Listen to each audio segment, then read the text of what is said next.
El bautizo del hijo de Sofía se celebró un domingo de junio en Logroño.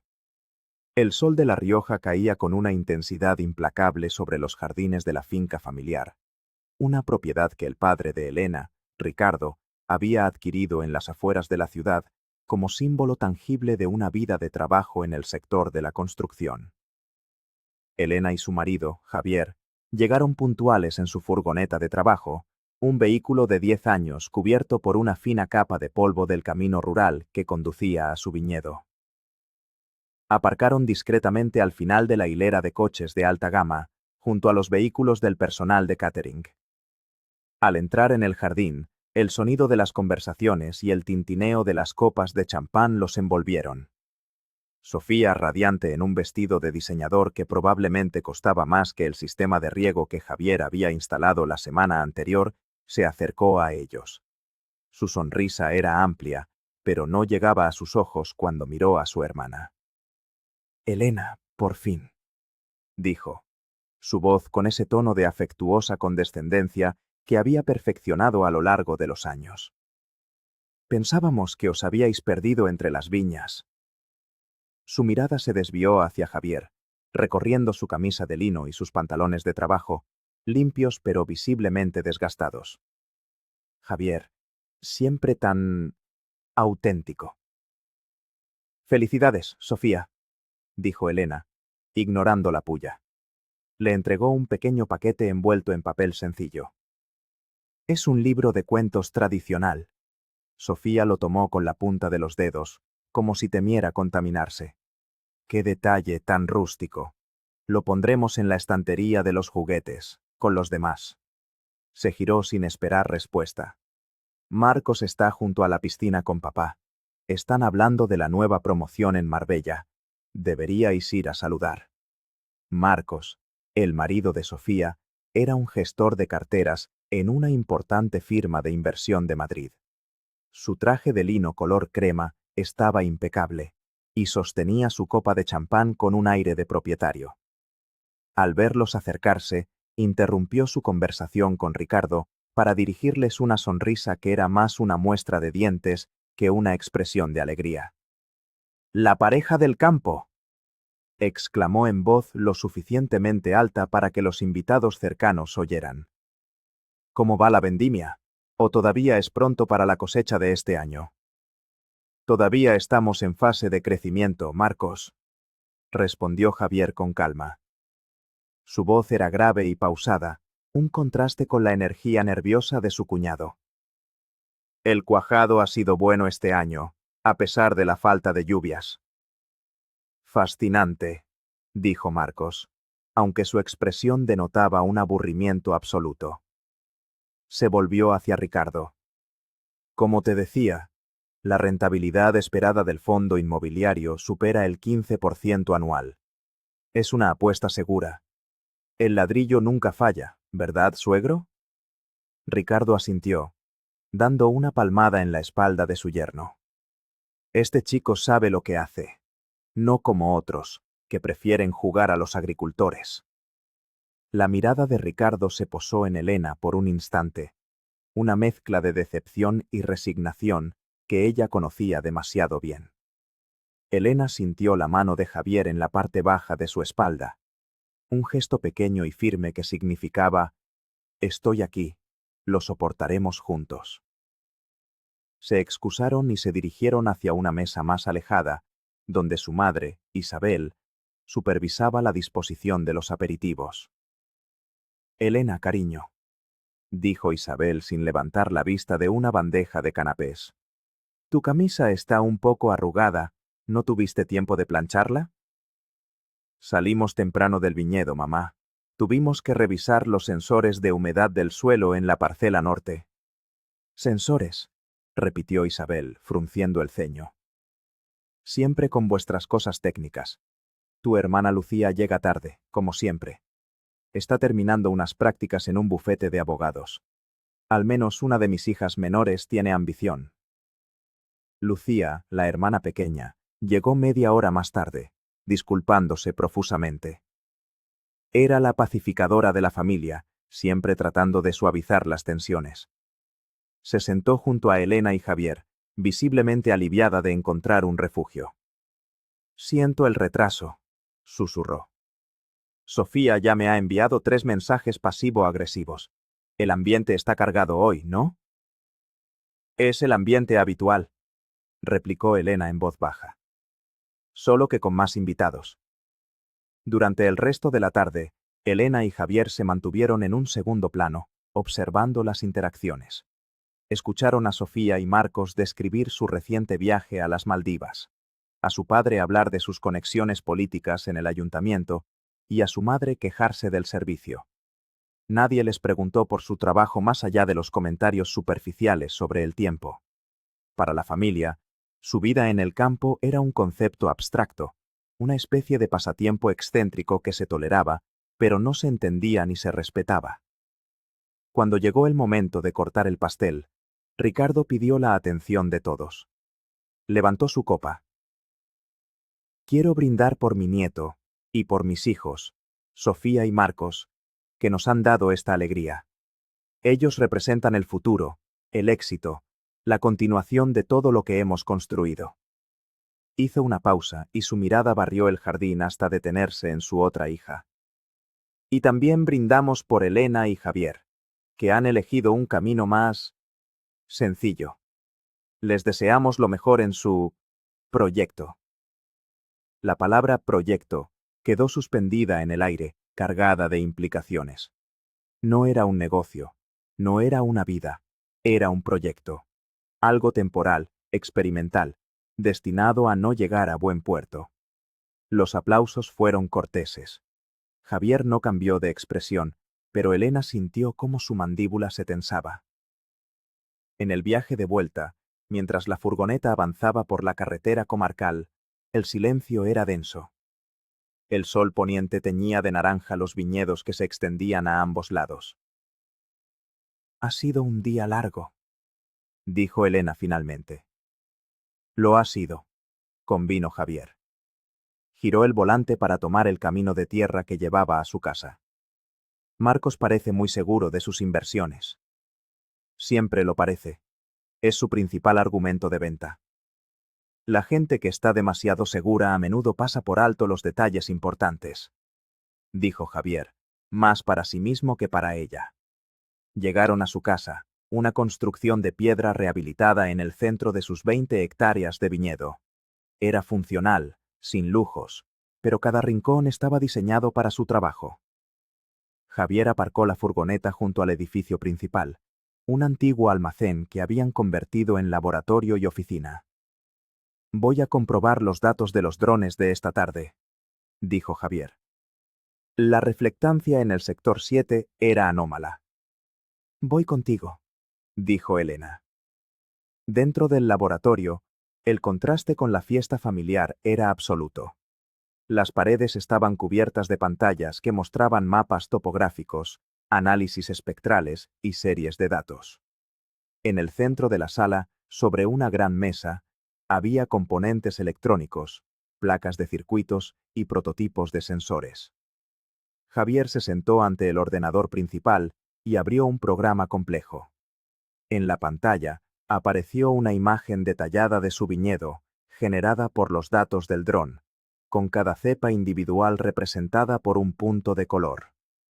Aquí, dijo, señalando una zona en rojo. El índice de vigor vegetativo es un 12% inferior a la media. Podría ser un estrés hídrico localizado o el inicio de un hongo. Elena observó los datos, su mente ya trabajando en las posibles causas y soluciones. Este era su mundo. Un mundo de problemas concretos y soluciones medibles. Un mundo que su familia era incapaz de concebir. Mañana por la mañana tomaré muestras del suelo y de las hojas en esa zona, decidió. Mientras tanto, podemos ajustar el riego por goteo de forma remota para ese polígono específico. Javier asintió, sus dedos moviéndose con rapidez sobre el teclado. Hecho. El sistema ajustará el caudal durante el ciclo de noche. Se reclinó en su silla y la miró. No dejes que te afecte, Elena. Sabíamos cómo sería. Lo sé. Pero a veces, A veces desearía que vieran más allá de sus propias narices. Lo harán, dijo Javier con una convicción tranquila. Cuando llegue el momento adecuado, lo harán. Pasaron 18 meses. La vida en el viñedo seguía su propio ritmo, dictado por las estaciones y los ciclos de la vid. Elena y Javier trabajaban desde el amanecer hasta el anochecer, perfeccionando su tecnología. Tecnovid Soluciones Agrícolas, la empresa que habían fundado 5 años atrás, operaba de forma discreta. Sus clientes, principalmente grandes bodegas de otras denominaciones de origen y cooperativas agrícolas, conocían la eficacia de sus sistemas, pero no los detalles de su modesta sede. Para el mundo exterior, y especialmente para su familia, seguían siendo simplemente Elena y Javier, los que tienen unas viñas. Las comunicaciones con la familia se habían vuelto más esporádicas. Las llamadas de Isabel se centraban en los logros de Sofía. La compra de un ático en el barrio de Salamanca, la admisión de su hijo en una exclusiva guardería bilingüe, el ascenso de Marcos. De Elena, solo preguntaba si ya habían conseguido vender algo de vino. La primera señal de que algo iba mal llegó a través de Lucía. Llamó a Elena una noche de martes, con la voz tensa. ¿Estás ocupada?, preguntó.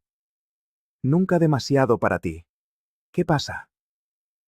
He estado en Madrid este fin de semana, en casa de Sofía. El ambiente es extraño. ¿Extraño cómo? Marcos está siempre al teléfono, encerrado en el despacho. Habla en voz baja, parece enfadado. Y Sofía finge que todo está bien, pero tiene mala cara.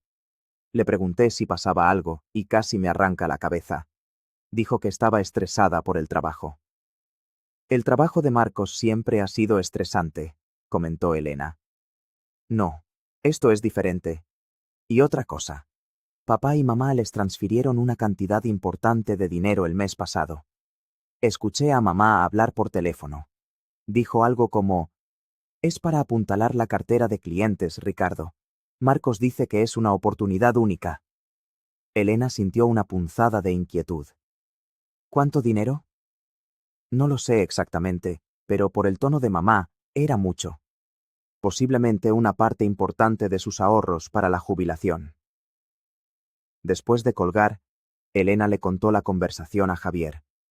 Él escuchó atentamente, sin dejar de calibrar un nuevo sensor de nitratos. Marcos es un jugador, dijo Javier finalmente. Y los jugadores, cuando empiezan a perder, doblan la apuesta. ¿Crees que están en problemas? Creo que es muy probable. La gente como Marcos prospera con la apariencia de éxito. Si esa apariencia se ve amenazada, se vuelven imprudentes. El siguiente indicio llegó durante la Navidad. La familia solía reunirse en Logroño para una cena de Nochebuena ostentosa. Ese año, Sofía anunció con apenas una semana de antelación que ella, Marcos y el niño se iban a esquiar a Baqueira Beret.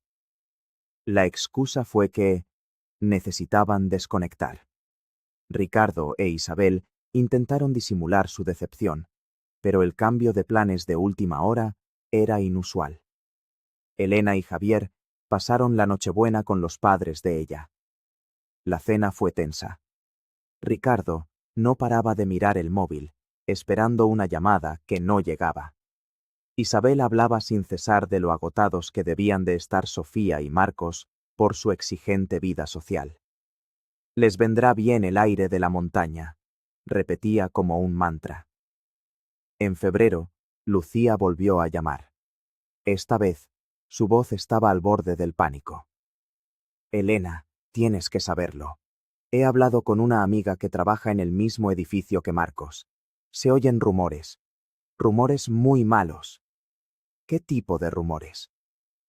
Que el fondo de inversión que gestiona ha sufrido pérdidas catastróficas.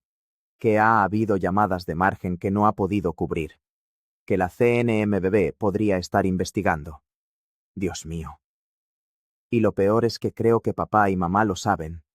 Mamá me llamó ayer llorando, pero cuando le pregunté qué pasaba, Me colgó. Papá no me coge el teléfono. La llamada que Elena y Javier esperaban llegó una semana después. Era Ricardo. Su voz, normalmente autoritaria y resonante, sonaba hueca. Elena, necesito que vengáis a Logroño este fin de semana. Es urgente. Un asunto de familia. ¿Qué ha pasado, papá? No por teléfono. El sábado a las 5 en casa. Y venid solos. El viaje a Logroño se sintió diferente a todos los anteriores. El paisaje familiar parecía premonitorio. No hablaron mucho. Javier conducía con una concentración total, sus nudillos blancos sobre el volante. Sea lo que sea, dijo Elena, rompiendo el silencio. No podemos dejarnos llevar por la culpa. La culpa es su herramienta más poderosa, respondió Javier. Y la usarán. Cuando llegaron a la casa familiar, la atmósfera era fúnebre. Las persianas estaban medio bajadas, a pesar de que era una tarde soleada. Dentro, en el salón, estaban todos. Ricardo e Isabel, sentados juntos en el sofá, parecían haber envejecido 10 años. Sofía estaba en un sillón, con la mirada perdida en la alfombra. Su ropa de marca parecía colgar de un cuerpo más delgado. No había rastro de Marcos. Lucía estaba de pie junto a la ventana, mordiéndose las uñas. Sentaros, ordenó Ricardo, señalando 2 sillas que habían sido colocadas frente al sofá, como en un interrogatorio. Elena y Javier se sentaron. El silencio era tan pesado que se podía sentir físicamente. Marcos ha cometido errores, comenzó Ricardo, con la voz rota. Errores de juicio muy graves. Ha perdido todo nuestro dinero, soltó Sofía, su voz un susurro áspero. El nuestro y el vuestro. Se dirigió a sus padres, que no reaccionaron. No solo lo ha perdido, continuó Ricardo, recuperando un ápice de su antigua autoridad. Ha contraído deudas enormes. Los acreedores nos están acosando. El banco va a ejecutar la hipoteca del ático de Madrid. Y también la de esta casa. Isabel rompió a llorar, un sollozo silencioso y desolador. Hemos perdido la empresa, dijo Ricardo, como si pronunciara una sentencia de muerte. Tuve que vender mi participación para cubrir una parte de las deudas, pero no es suficiente. Ni de lejos. Elena miró a su alrededor, a la habitación que había sido el escenario de su infancia, el símbolo del éxito de su padre. Y ahora todo se desmoronaba. Sintió una oleada de compasión, pero debajo de ella, una corriente fría de algo más. Algo que se parecía a la justicia poética. Lo sentimos mucho, dijo Javier, su voz neutral. Es una noticia terrible, pero no entendemos qué tenemos que ver nosotros en esto. Fue Sofía quien respondió. Levantó la cabeza y miró a Elena directamente, sus ojos enrojecidos pero llenos de una nueva y extraña intensidad. Tú nos vas a ayudar, dijo. No era una petición. Era una orden. ¿Cómo podríamos ayudaros?, preguntó Elena, aunque ya intuía la respuesta. Vuestro viñedo, dijo Ricardo, inclinándose hacia adelante. Esa tierra. No tiene hipotecas, no tiene cargas. Es el único activo limpio que le queda a esta familia. Tenéis que venderlo, sentenció Sofía. Tenéis que venderlo todo. La tierra, la casa, el laboratorio ese que tenéis. Un tasador amigo de papá dice que podríais sacar cerca de $500,000 de euros. Con eso, podríamos salvar esta casa y negociar con los acreedores. Elena miró a Javier. Su rostro era una máscara impenetrable. Luego miró a su familia. A su padre, que la había menospreciado toda su vida. A su madre, que la había ignorado. A su hermana, que se había burlado de ella. Y ahora, en su momento de desesperación, venían a exigirle que sacrificara su propio mundo para salvar el de ellos. Nos estáis pidiendo que destruyamos nuestra vida para pagar vuestros errores, dijo Elena, su voz sorprendentemente firme. No son errores, es una catástrofe, gritó Sofía poniéndose en pie. Y es tu deber como hija y como hermana ayudar. Mientras tú jugabas a la granjerita, nosotros estábamos construyendo un patrimonio para todos. Un patrimonio que habéis dilapidado, replicó Javier, hablando por primera vez. Tú te callas, espetó Ricardo, levantándose también. No eres más que un advenedizo que le ha llenado la cabeza de pájaros a mi hija. Esta es una conversación familiar. Soy el marido de su hija y socio al 50% de ese proyecto que quieren liquidar, dijo Javier, su calma un contrapunto escalofriante a la histeria de la sala. Así que tengo todo el derecho a hablar. Por favor, suplicó Isabel, dirigiéndose a Elena. Hazlo por mí, por tu padre. No podemos acabar en la calle a nuestra edad. ¿Y nosotros? Preguntó Elena. ¿Dónde se supone que debemos ir nosotros? ¿Qué se supone que debemos hacer después de venderlo todo? Podríais empezar de nuevo, dijo Sofía con impaciencia, como si la solución fuera obvia. Sois jóvenes. Podríais comprar otra tierra, más barata, en otro sitio. O Javier podría buscar un trabajo de ingeniero en alguna parte. Esto es una emergencia. Tu vida puede esperar. Las palabras, tu vida puede esperar, resonaron en la mente de Elena. Su vida entera había estado esperando. Esperando la aprobación. Esperando el respeto. Esperando ser vista. Necesitamos una respuesta para el lunes, dijo Ricardo, su tono volviéndose duro y comercial. El banco nos ha dado un ultimátum. Javier se levantó. Lo pensaremos, dijo. No hay nada que pensar, exclamó Sofía. Es vuestra obligación. Lo pensaremos, repitió Javier, y su tono no admitía discusión. Cogió la mano de Elena y la guió hacia la puerta. Mientras salían, la voz de Ricardo los siguió por el pasillo. Si nos dais la espalda, no volváis a considerarnos vuestra familia. No seréis nada para nosotros. En la furgoneta, de vuelta a casa, el silencio volvió a instalarse. Pero esta vez era un silencio diferente, cargado de decisiones inminentes. Cuando por fin entraron en su camino de tierra, Elena se giró hacia Javier. No vamos a vender, dijo. No, no vamos a vender, confirmó él. Pero, ¿qué hacemos? No podemos simplemente ignorarlos. Javier aparcó frente al laboratorio y apagó el motor. No vamos a ignorarlos. Vamos a darles una lección de economía. Abrió la guantera y sacó una carpeta gruesa que Elena nunca había visto antes. Llevo años preparando esto para un momento como este. Esperaba que nunca llegara, pero sabía que era una posibilidad. ¿Qué es? Es la verdad, dijo Javier, sus ojos brillando con una luz fría y decidida. Y mañana por la mañana se la vamos a servir en bandeja. El domingo por la mañana, Javier llamó a Ricardo. Su conversación fue breve. Estad en el viñedo a las 12, dijo Javier. Traed a Sofía y a Marcos, a él sobre todo. Vamos a discutir los términos de la venta. A las 12 en punto, un Mercedes negro y un Audi entraron por el camino de tierra.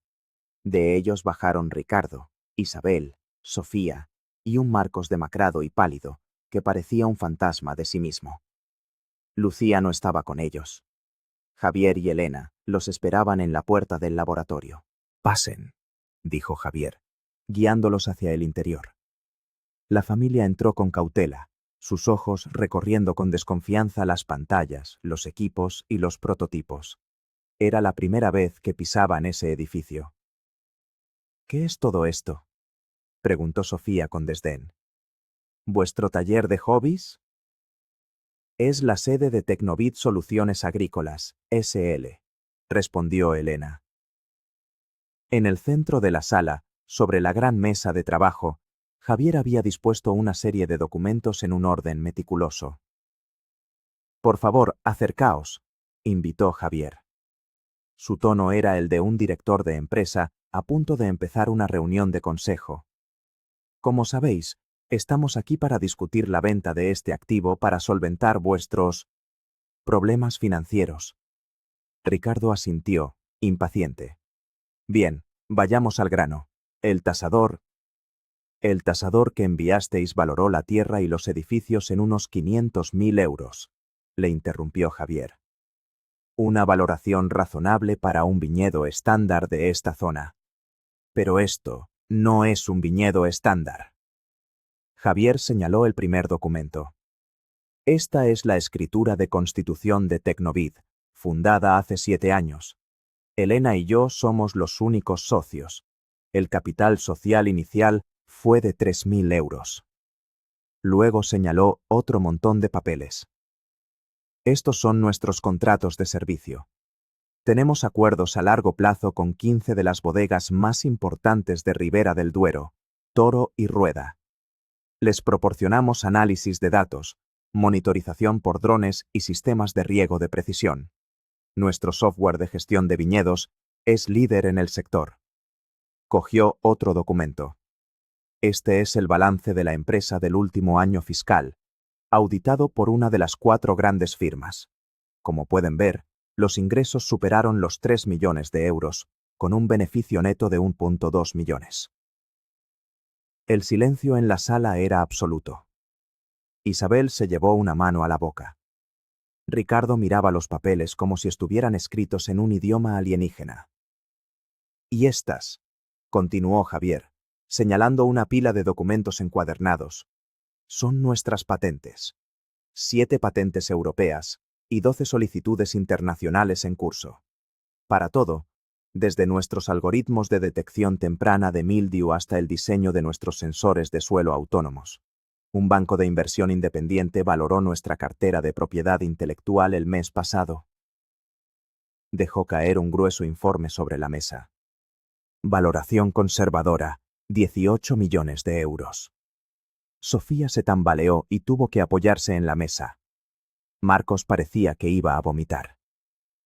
Así que, como comprenderán, dijo Javier, su voz tranquila pero cortante como el cristal, no vamos a vender una empresa valorada en más de 20 millones de euros por medio millón para tapar un agujero que no hemos creado. Pero, ¿por qué? Balbuceó Isabel. ¿Por qué no nos dijisteis nada? ¿Por qué? Repitió Elena, dando un paso al frente. Su voz era baja, pero vibraba con la intensidad de años de frustración contenida. Porque queríamos construir algo por nosotros mismos, sin la sombra de vuestra desaprobación. Porque cada vez que intenté hablar de mi trabajo, lo despachasteis como si fuera un juego de niños. Porque nos llamasteis la pareja del campo y os reísteis de nuestra vida sencilla. Nos juzgasteis y nos condenasteis sin tener la más mínima curiosidad por saber quiénes éramos en realidad. Eso no es todo, añadió Javier, su mirada fija en Marcos. Hay un asunto más que debemos tratar, la causa de vuestra ruina. Abrió la carpeta que había sacado de la furgoneta el día anterior y extrajo un conjunto de extractos de operaciones bursátiles. Marcos, tu fondo de inversión, Oportunidades Globales FI, ha estado muy activo últimamente, especialmente en el mercado de derivados tecnológicos. Marcos retrocedió un paso, con el rostro desencajado por el pánico. Hace unos 6 meses, prosiguió Javier, abriste una posición corta muy significativa contra un sector que considerabas sobrevalorado, las pequeñas empresas de tecnología agrícola. Agritech, lo llaman los analistas. Apostaste a que la burbuja estallaría. Ricardo y Sofía miraban a Marcos, empezando a comprender. Y una de las empresas contra las que más fuerte apostaste, usando el dinero de tus clientes, incluyendo el de tus suegros, dijo Javier, dejando caer el último documento sobre la mesa.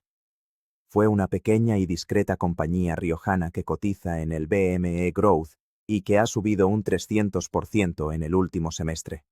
Una empresa llamada Tecnovid Soluciones Agrícolas. El sonido que emitió Sofía fue un gemido ahogado. Ricardo se desplomó en una silla, su rostro una máscara de incredulidad y horror. Perdiste el dinero de tu familia, concluyó Javier, apostando en contra de tu propia familia. Tu arrogancia fue tan grande, tu desprecio por nosotros tan absoluto, que ni se te ocurrió investigar la empresa que estabas intentando hundir. Simplemente asumiste que, como venía de nosotros, tenía que ser un fracaso. Marcos abrió la boca, pero no salió ningún sonido. Así que aquí estamos, dijo Elena, tomando el control. Nos pedisteis que viniéramos a hablar de una solución familiar, y la hemos encontrado. La solución es que asumáis las consecuencias de vuestros actos, vosotros solos. No podéis hacernos esto, susurró Sofía, las lágrimas corriendo por su rostro. Somos familia. La familia no se utiliza como un seguro de vida después de haberla tratado como un estorbo durante años, dijo Elena. La reunión ha terminado. Por favor, salid de nuestra propiedad. Nadie se movió durante un largo segundo. Luego, Ricardo se levantó lentamente, como un hombre muy viejo. Miró a su hija, no con ira, sino con una especie de vacío desconcertado. Sin decir una palabra, se dirigió a la puerta. Isabel lo siguió, sollozando. Sofía lanzó una última mirada de odio a Elena antes de arrastrar a un Marcos catatónico fuera del laboratorio. Elena y Javier se quedaron solos en medio de su creación, rodeados por la prueba de su éxito. El sonido de los coches alejándose por el camino de tierra fue el único ruido que rompió el silencio. Elena respiró hondo, un aire que se sentía más limpio y ligero que nunca. Miró a Javier, que la observaba con una expresión de orgullo y amor incondicional. Se acabó, dijo ella. No, respondió él, rodeándola con sus brazos. Acaba de empezar. En los días siguientes, el silencio de la familia fue total. No hubo llamadas, ni mensajes, ni más peticiones. Era como si, al revelar la verdad, hubieran dejado de existir para ellos. La única excepción fue Lucía, que envió un breve mensaje de texto una semana después. Acabo de enterarme de todo. No tengo palabras. Solo quiero que sepáis que siempre os he admirado. Y que lo siento. Elena le respondió con un simple «Gracias. Cuídate». La vida siguió.